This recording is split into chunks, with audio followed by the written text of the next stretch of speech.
made aware to us, and it was really the first, probably the most urban nest, maybe in the whole country at the time.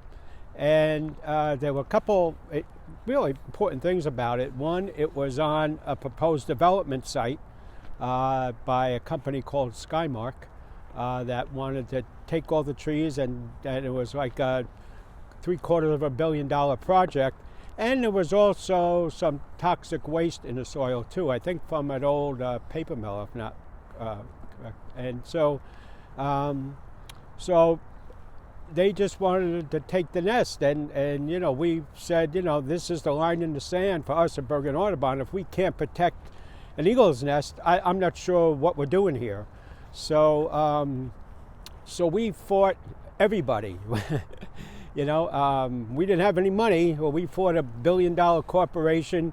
We fought with the DEP. We fought with local towns, in fact, that wanted the ratables. And it was really a community effort, right? So we got everybody involved. School kids wrote letters, and we would put boxes of letters together and ship them off to Skymark. And finally, U.S. Fish and Wildlife stepped in and said that the nest could stay. And thank God, because there were 17 eagles born from that nest as of last year. So this was actually founded as a national holiday, Save the Eagles Day, that somebody picked up on. So we come out here every year to celebrate. I hate to use the word win or victory, because it's never really over.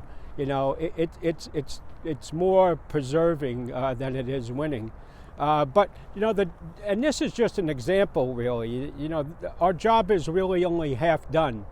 You know, the eagles fought back from the brink of extinction, but it doesn't mean that they're going to stay by any means. If we keep uncontrolled building, if we keep destroying habitat, there'll be no eagles here for future generations. So this day is to make sure everybody remembers that there's a lot of work still to be done. And with the eagle coming off the endangered species list in New Jersey, which I think is a terrible mistake, going to make our job even tougher.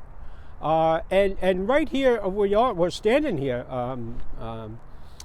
not strangely enough, but appropriately enough, that we had on our eagle count 34 eagles here on the Overpeck yesterday, 34. And so that means something. We have to make sure that this is preserved and protected as an eagle sanctuary. You know, there's a lot going on in the county parks. I know there's a lot of pressure for people to get the piece of the pie that they want. But no matter what happens, we have to stand up and make sure it's preserved for generations to keep the eagles here. And that means keeping the big trees. That means keeping the habitat around it. That means keeping the water fresh so there's fish in it. So your grandkids and their kids could see eagles in the future. So our job is not only statewide, nationally, and locally to make sure this is kept the way it is, so we can see eagles for future generations, and we can have more eagles that come from this nest.